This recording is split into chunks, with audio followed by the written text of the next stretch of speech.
There you go, if you wanted to see how Jake Roberts was getting on in WCW, he's their World Heavyweight Champion, which he's held since less than a month after leaving them.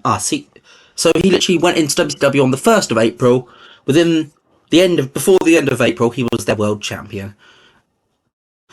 I mean, they're all pushing ex-WWF guys over their own talent. On a different note, here's Superstars, which is going to be opened by Ric Flair.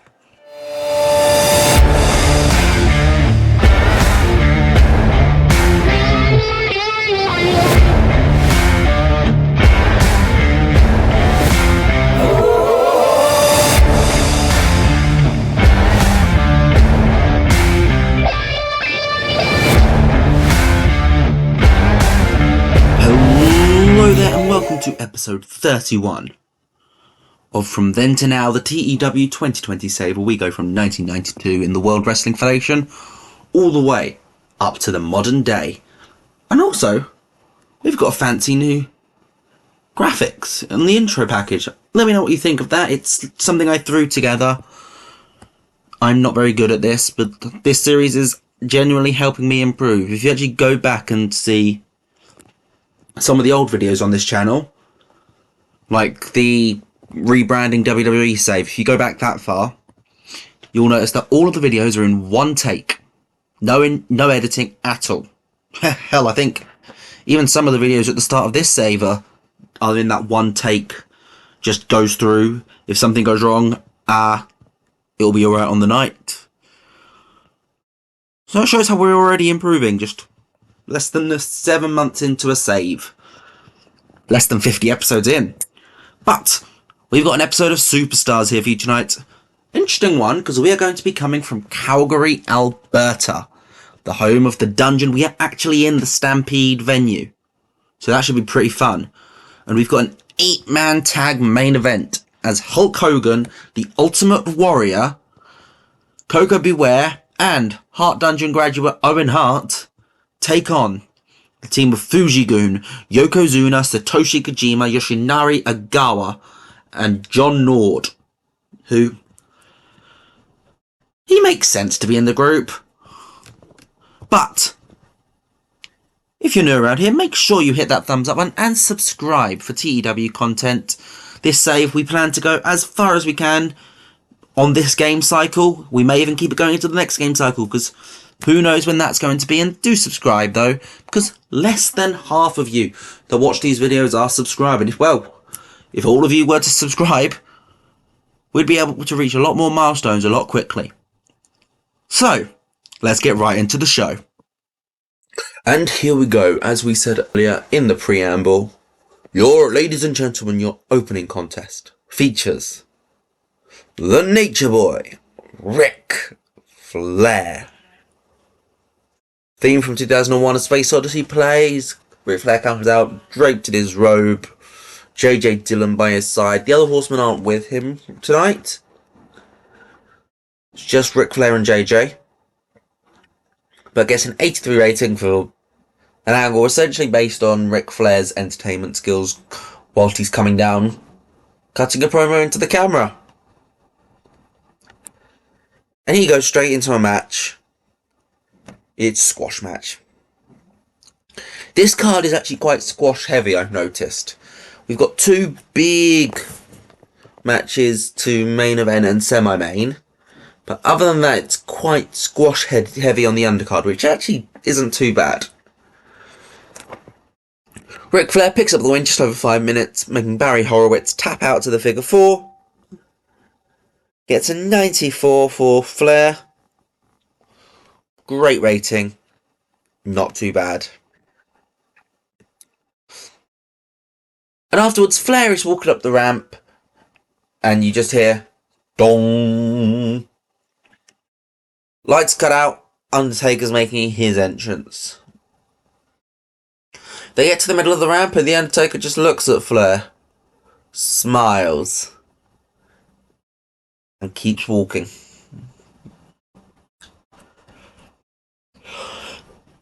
Gets a 100 rating. It's a simple segment. It's just a bridge between two squash matches. And that second squash match does come when The Undertaker pins Chris Walker with a chokeslam. Taker only gets a 58. Walker gets a 19. Of course, we know that The Undertaker is looking for a tag team partner against Hulk Hogan at Saturday night's main event. Who knows where this is going to end up? Although after the match, somebody who's not been on commentary tonight because of the attack last week, Randy Savage jumps the crowd rail and attacks The Undertaker. And these guys brawl, they're throwing punches, they're fighting up. Undertaker gets clotheslined out of the ring. Savage rolls out of the ring and keeps following Taker, punching on his back. Taker tries to chokeslam Savage through whatever he can find at ringside. They just keep fighting to the back. And in the end, they just enter the back. They're still brawling. And that's all we see of them.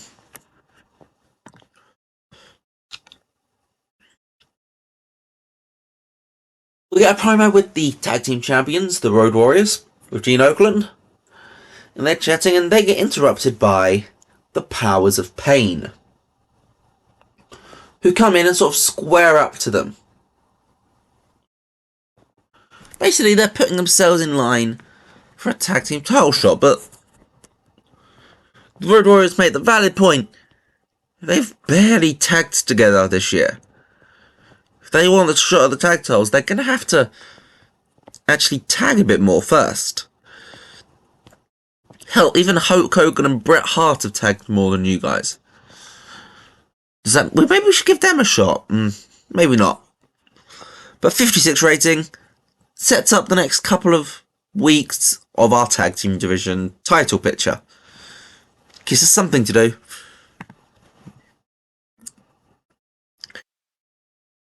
You get a Bob Backlund vignette.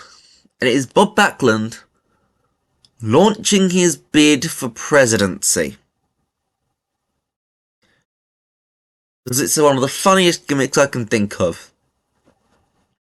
But Bob Backlund cuts a big speech in front of us on a stage in front of very few people. And he announces that Backlund 92, he is running to be the president. He gets a 55 rating. It's an entirely comedy segment. It will eventually lead to something quite fun, which I'm excited for, but not yet. Karma picks up a quick win over the Brooklyn Brawler, Death Valley Driver, 48 for Karma, 28 for Brooklyn Brawler, 42 overall. I won't say no to as I said, it's a quick mid-card squash. Karma is someone we're trying to push on the rise. And then we get the boot camp. Block A, just 3 of them now. Lawler, Jacobs and Riggs. And they have got a promo challenge. The judges, they're not all on screen. They're not all in this segment. But the judges are Sergeant Slaughter, Gene Okerlund, Chief J Strongbow, Gerald Briscoe, and Pat Patterson. And each one of the contestants has to cut a promo on Sergeant Slaughter himself. Jacobs comes up first, and at this point he's an alright promo, but he's not Glenn Jacobs never was the most charismatic man, so I don't think it's really fair to say that he would have been really good back then. However, he was better than Scotty Riggs, who came next, and sort of stumbled his way through the promo. Then, it's the son of one of the greatest promos of all time. He's a charismatic man in his own right with Too Cool.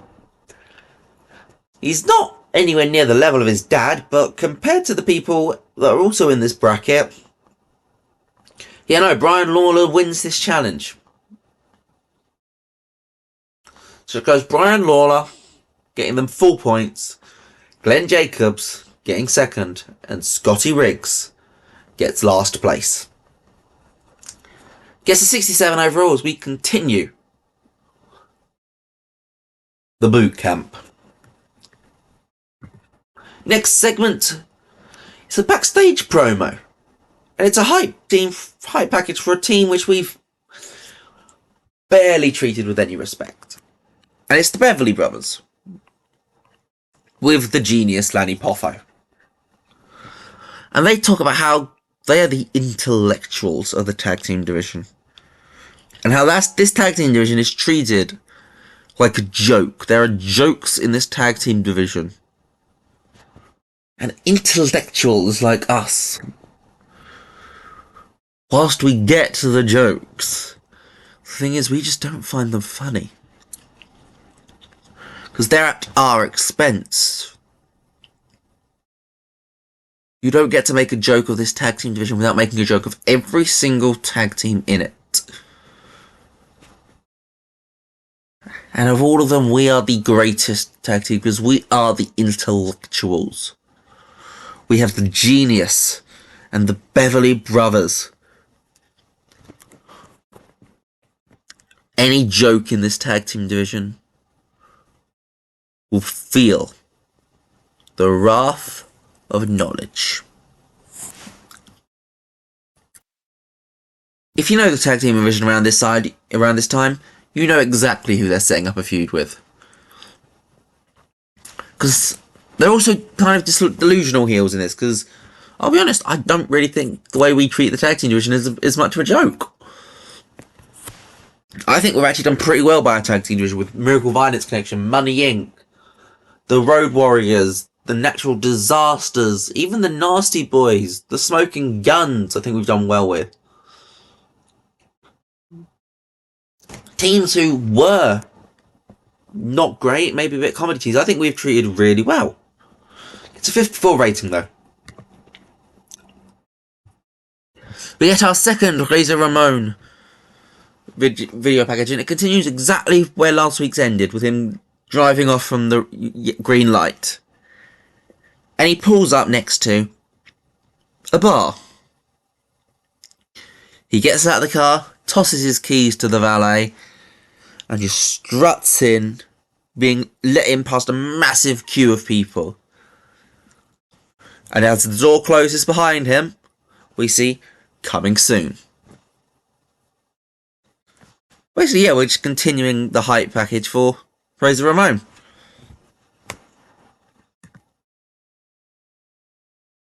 Next squash match. Cactus Jack defeats Bob Bradley, 3 minutes 43, double arm DDT.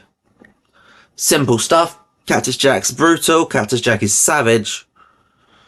He can pick up a win very quickly. Earthquake and Typhoon are backstage. And they're issuing a challenge because they feel embarrassed by their loss at Saturday night at King of the Ring. So they're issuing a challenge. Over the next few weeks, they want to fight former tag champs, the Miracle Violent Connection. Let us show that we can still hang with the best. We are not past it. We are not relics of the 80s. We can still be a dominant tag team in this division. Gets a 48 rating. We then get a little fun segment with 3 people who've not really interacted much with each other recently. Very much it was an early... Oh, and I've just clicked too far. But, hold up.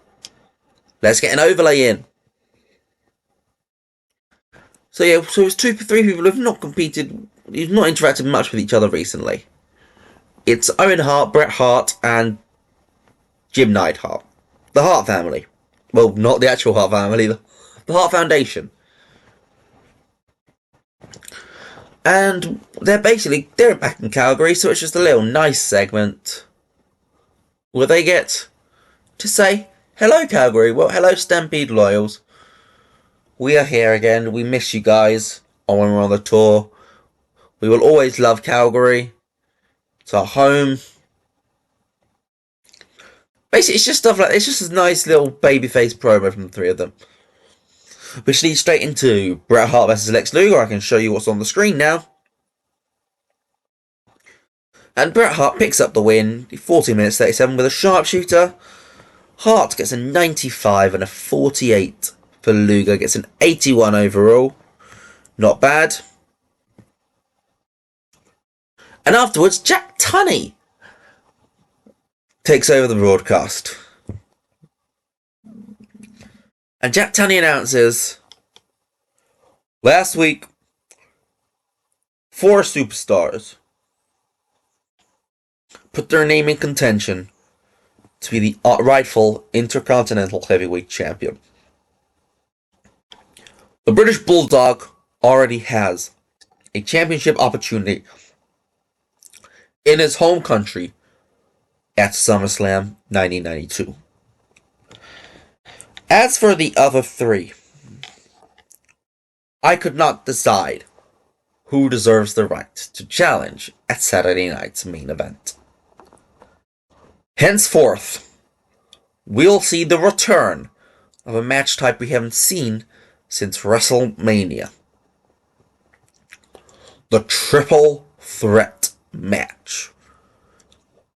At WrestleMania, it was Miracle Violence Connection versus the Natural Disasters versus the Nasty Boys. At Saturday night main event, it'll be Shawn Michaels defending his WWF Intercontinental Heavyweight Championship against the Mountie and the Hitman Bret Hart. First pinfall wins it. Champion does not have the advantage. Anyone can pin anyone in the match, and they will become the Intercontinental Heavyweight Champion. Thank you very much. And we just cut back to Bret Hart in the ring. He's sort of reacting. We cut backstage. 2 cut back to backstage. We see Shawn Michaels with Ric Flair and Lex Luger and JJ Dillon, and he is angry at this reaction, at this revelation. We cut to the Mountie with the Hart family, and they're quietly confident. They're celebrating. Gets an 82 rated segment as we announce the big match, one of the big matches for Saturday night's main event. And the main event gets a 69. So maybe it was the wrong match to put in the main event. But Fuji-Gun defeat the team of High Voltage, The Warrior, and Hulk Hogan when Yokozuna pins The Warrior with the bunside drop. It gets a 69 rating. If we look at the 8 guys in the match, John Nord gets a 62. Ogawa 43, 45 for Kojima, 53 for Yokozuna, 52 for Koko Beware, 63 for Owen Hart, 67 for Warrior, and then 80 for Hogan. It's a big victory for Yokozuna. He's pinned former world champion, really pushing himself into that main event picture. And he ends the show facing off with Hulk Hogan. It's the 100 rated segment. Hogan's improvising stuff off mic. Didn't go amazingly, but it still gets a 100 rating, so I'm not going to complain and shout him down for it. And what do we get overall? An 84. Not bad, slightly down from last week's 85. But more important than what the game thinks is, of course, what you think. Let me know in the comments down below. Let me know on Twitter. Let me know wherever you want to. But I want to know what you guys thought of this show. I'm always interested in your takes. What storylines you are interested in. What storylines which are going on you're less interested in. Who you're really interested in seeing. Because, you know, there's a stacked roster of talent out there. It's not like there's a massive discrepancy like that I could get people. But let me know what you thought in the comments down below. Let me know on Twitter. Let me know wherever you want to. And I'll see you guys next time. Goodbye.